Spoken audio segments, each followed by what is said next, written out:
Hi viewers, నేను మీ doctor Krishna. మీ అందరికి కూడా doctor Krishna online YouTube health ఛానల్లోకి స్వాగతం. ఈరోజు ముల్లంగి ఉలవలతో 24 గంటల్లో కిడ్నీలో రాళ్ళు బయటకు తేవడం ఎలా అనే అంశాన్ని చర్చించుకుందాం. ముందుగా కిడ్నీలో రాళ్ళు రావడానికి గల కారణాలు ఏమిటో చూద్దాం.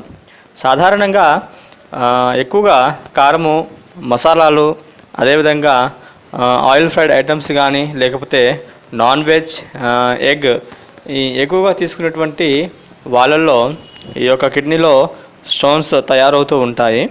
అదేవిధంగా యూరిన్ పాస్ చేయకుండా నిరోధించడము ఎక్కువసేపు, అదేవిధంగా కూర్చొని పనిచేసేటువంటి వాళ్ళల్లో, ఎక్కువగా లాంగ్ డ్రైవింగ్ చేసేటువంటి వాళ్ళల్లో ఈ యొక్క కిడ్నీలో స్టోన్స్ తయారవుతూ ఉంటాయన్నమాట.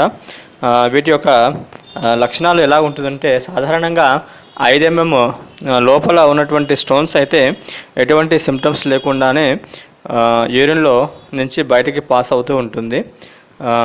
అదే 5 mm కంటే సైజ్ పెద్దగా ఉన్నట్లయితే దాని యొక్క లక్షణాలు నడుము భాగం నుండి బొడ్డు పక్క భాగంలోకి, అదేవిధంగా కింద మూత్ర సంచి భాగం వరకు కూడా ఈ యొక్క నొప్పి తీవ్రంగా ఉంటుంది. యూరిన్ వచ్చినట్లే ఉంటుంది కానీ రాదు. అదేవిధంగా మోషన్ కూడా పాస్ చేయాలనిపిస్తుంది కానీ పాస్ చేయడానికి వీలు కాకుండా ఉన్నటువంటి నొప్పి ఉంటుంది. చాలా తీవ్రంగా ఉంటుంది ఈ నొప్పి. వామిటింగ్స్ కూడా వస్తూ ఉంటాయి. అదేవిధంగా యూరిన్ పాస్ చేసేటప్పుడు కూడా యూరిన్లో మంట తీవ్రంగా ఉంటుంది. ఇవి వీటి యొక్క లక్షణాలు. యూరిన్లో మంట తగ్గాలంటే నిమ్మకాయ నీరు ఉదయము, మధ్యాహ్నం, సాయంకాలము తీసుకున్నట్లయితే ఈ యొక్క యూరిన్లో మంట సాధారణంగా తగ్గిపోతూ ఉంటుంది. అదేవిధంగా సాధ్యమైనంత వరకు నీళ్ళు ఎక్కువగా తాగడానికి ప్రయత్నించాలి. అదేవిధంగా ఇంకోటి ఏంటిదంటే కాల్షియంకి సంబంధించినటువంటి ఫుడ్స్ కూడా తగ్గించుకోవాలి. ఎవరైతే కాల్షియంకి సంబంధించిన ఫుడ్ కానీ మెడికేషన్స్ కానీ ఎక్కువగా తీసుకుంటారో అటువంటి వాళ్ళలో కూడా ఈ యొక్క కిడ్నీలో స్టోన్స్ తయారయ్యేటువంటి అవకాశాలు ఎక్కువగా ఉంటాయి. సరే, ఇప్పుడు కిడ్నీలోని రాళ్ళు బయటికి తేవడం ఎలా అంశాన్ని చర్చించుకుందాం. దీనికి కావాల్సినవి కేవలం 2. ఒకటి ఉలవలు, రెండవది ముల్లంగి. ఉలవలు 2 రకాలుగా దొరుకుతాయి మార్కెట్లో. ఒకటి ఎరుపు, ఇంకోటి నలుపు. మనకు కావాల్సింది నల్ల ఉలవలు. వీటిని నైట్లో శుభ్రంగా కడుక్కొని నీటిలో నానబెట్టి ఉంచాలి. తెల్లవారుజామున లేవగానే ఈ యొక్క ఉలవల్ని నీట్గా శుభ్రంగా కడిగి ఈ ఉలవల్ని ప్లస్ అదేవిధంగా ఈ ముల్లంగిని రెండింటినీ కూడా కలిపి మనము చింతపండు చారు ఎలా కాస్తామో సేమ్ అదేవిధంగా ఈ రెండింటిని కూడా పల్చగా చారులాగా కాసి చింతపండు చారుకి ఎలాగైతే తాలింపు పెడతామో తాలింపు దినుసులు, కరివేపాకు వేసి అలాగే వీటికి కూడా తాలింపు పెట్టుకొని మనకి ఎప్పుడెప్పుడైతే దాహం వేస్తుందో అప్పుడప్పుడు ఈ యొక్క ఉలవ చారుని తాగుతూ అన్నంతో సహా మధ్యాహ్నము, రాత్రి కూడా అన్నంలో ఈ ఉలవ చారుని వేసుకొని తాగాలి. నెక్స్ట్ మీరు చేయాల్సిన మెయిన్ ఇంపార్టెంట్ పని ఏమిటంటే మీరు యూరిన్ పాస్ చేసినప్పుడల్లా ఏదైనా ఓల్డ్ మగ్గులోకి లేదా ఏదైనా ప్లాస్టిక్ పాత్రలోకి యూరిన్ పట్టడం మర్చిపోకండి. ఎందుకంటే రాయి బయటికి పాస్ అయిందో లేదో తెలియాలంటే ఇది మనకి ఇంపార్టెంట్ అనమాట. రాయి చిన్న సైజుగా ఉన్నట్లయితే కనుక ఎటువంటి పెయిన్ లేకుండానే పాస్ అయిపోతుంది. అదే రాయి సైజు కొంచెం పెద్దదైతే కనుక అది బయటికి పాస్ అయినప్పుడు మనకు నొప్పి తెలుస్తుంది అన్నమాట. ఈ యొక్క నొప్పి కూడా కొంచెం తీవ్రంగానే ఉంటుంది.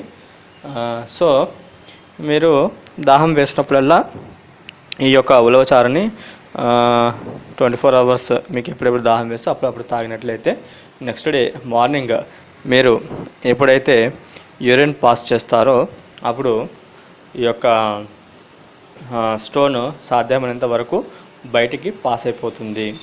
అలా కాకుండా ఒకవేళ పాస్ కాని పక్షంలో ఒక 3 days కానీ 4 days కానీ గ్యాప్ ఇచ్చి మళ్ళీ సేమ్ ఇదే ప్రొసీజర్ని రిపీట్ చేస్తే ఖచ్చితంగా 90% స్టోన్ పగిలి బయటికి వచ్చేస్తుంది. సో వ్యూవర్స్, దీంట్లో తీసుకోవాల్సిన జాగ్రత్త ఏమిటంటే స్టోన్ 10 నుంచి 12 లోపల ఉన్నట్లయితే మీరు ఈ యొక్క ప్రొసీజర్ని చేయవచ్చు. అంతకంటే స్టోన్ సైజ్ పెద్దగా ఉన్నట్లయితే దయచేసి చేయకండి. చేసినంత మాత్రాన ప్రాబ్లం ఏమీ రాదు, కానీ చేయకండి. అండ్ నెక్స్ట్ తీసుకోవాల్సిన జాగ్రత్తలు ఏమిటి, మళ్ళీ తిరిగి ఈ యొక్క స్టోన్స్ ఫార్మేషన్ అవ్వకూడదు అంటే సాధ్యమైనంత వరకు కూడా ఒకసారి కిడ్నీలో స్టోన్ ఫామ్ అవుతే మళ్ళీ తిరిగి కిడ్నీలో స్టోన్ ఫామ్ అయ్యే ఛాన్సెస్ ఎక్కువగానే ఉంటాయి. సో అలా ఫామ్ అవ్వకుండా ఉండాలి అంటే మీరు కారము, ఈ మసాలాలు, ఆయిల్ ఫ్రై ఐటమ్స్ కానీ, పులుపు పదార్థాలు కానీ, అదేవిధంగా కాల్షియం కంటెంట్కి సంబంధించినటువంటి ఐటమ్స్ కానీ, మెడికేషన్స్ కానీ తక్కువ తీసుకోవాలి.